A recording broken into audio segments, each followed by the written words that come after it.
તો ભાવનગર પોલીસે દેવદૂત બનીને એક પરિવારને વ્યાજખોરોના ત્રાસમાંથી મુક્ત કરાવ્યો। સામાન્ય રીતે આપણે સાંભળીએ છીએ કે વ્યાજખોરોના ત્રાસથી લોકો આપઘાત કરવા મજબૂર બનતા હોય છે, પરંતુ ભાવનગર જિલ્લાના પાલીતાણામાં પોલીસે એક ઉત્તમ ઉદાહરણ પૂરું પાડ્યું છે। પાલીતાણા રૂરલ પોલીસે માત્ર 25 દિવસમાં એક ગરીબ પરિવારના લાખોના ઘરેણાં પરત અપાવીને આખા સમાજને એક નવો દાખલો આપ્યો છે।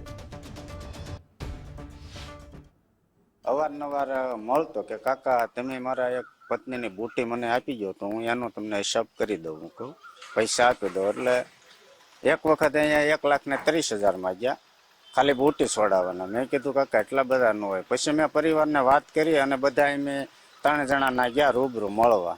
તો મેં કીધું તમને 3 લાખ રૂપિયા આપી દો, તમે બધા ઘરેણા મને આપી દો। તો અહીં કીધું 3 લાખ નહીં 4.5 લાખ રૂપિયા થશે કે। તો મેં કીધું કાકા આટલા બધા પૈસા નથી ને તમને વ્યાજ મેં કન્ટિન્યુ આપ્યું છે, તો તમે આ પૈસા હું કેમ એટલા બધા માગો છો? એટલે અહીં મને ભીંહ કરી। અવારનવાર મારે બહુ બહાર નીકળાતું નહીં, એટલે મેં મારી આ દીકરીને વાત બધાને ખબર જ હતી। દીકરીએ મને એ વાત કરી કે ભાઈ પપ્પા હવે આપણી ઘરે પૈસા થાય એમ નથી, તો તમે એક કામ કરો કે મારી કીટને વેચીને એમને પૈસા આપી દો। એટલે અમે ઘેરે બધા એમ તો 15-20 દિવસ જેટલો બધો વિચાર કર્યો કે હવે આપણે શું કરવું હોય એમ। પછી ઘણો સમય વયો ગયો, એટલે મને એમ થયું મેં કીધું આપણે ફરિયાદ કરીએ। એટલે હું પાલીતાણા આવ્યો ફરિયાદ કરવા અને મેં સાહેબને વાત કરી। એટલે સાહેબે તાત્કાલિક મારી ફરિયાદ લઈ લીધી અને 2 દિવસમાં એ કાર્યવાહી શરૂ કરી દીધી। મારો ભાઈ બીમાર હતો, એ માટે મારા પપ્પાએ અમારા ગામના જેમાભાઈ પાસેથી પૈસા વ્યાજે લીધા હતા।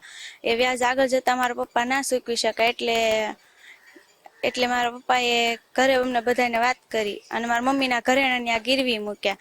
એ ઘરેણાં ગીરવી મૂક્યા એટલે મારા પપ્પાએ વ્યાજ ભરતા હતા। 1.5 વર્ષ જેટલું વ્યાજ પણ ભર્યું અને એને પૈસા વ્યાજ થોડુંક વધુ માંગ્યું। એટલા માટે મારા પપ્પા એ પોલીસ સ્ટેશનમાં ગુનો નોંધાવવાની ફરિયાદ કરી। ત્યારે મેં મારા પપ્પાને કીધું કે આપણે મારી કિડની વેચીને અને એને પૈસા આપી દઈએ અને મારા મમ્મીના ઘરેણાં પાછા લઈ લઈએ। ત્યારે મારા પપ્પાએ કીધું કે આપણે નહીં, પણ આપણે પોલીસ સ્ટેશનમાં ફરિયાદ કરીએ એટલે એ લોકો તરત આપણી મદદ કરશે। ભાવનગર રેન્જના મહેરબાન આઈજીપી શ્રી ગૌતમ પરમાર સાહેબ તથા ભાવનગર જિલ્લા પોલીસ વડા શ્રી ડૉક્ટર હર્ષદ પટેલ સાહેબના માર્ગદર્શન તેમજ સૂચના હેઠળ તેઓ દ્વારા વ્યાજખોરો વિરુદ્ધમાં ઝુંબેશ ચલાવી વ્યાજખોરો વિરુદ્ધમાં કડકમાં કડક કાર્યવાહી કરી અને જે વ્યક્તિઓ વ્યાજના ચક્રવ્યૂહમાં ફસાયા છે તેઓને મુક્ત કરવા માટેની અમને સૂચના આપવામાં આવી હતી। તે સૂચનાને અનુસંધાને પાલીતાણા પોલીસ જે છે એ સતર્ક હતી અને આ બાબતે કામગીરી કરવા માટે કટિબદ્ધ હતી।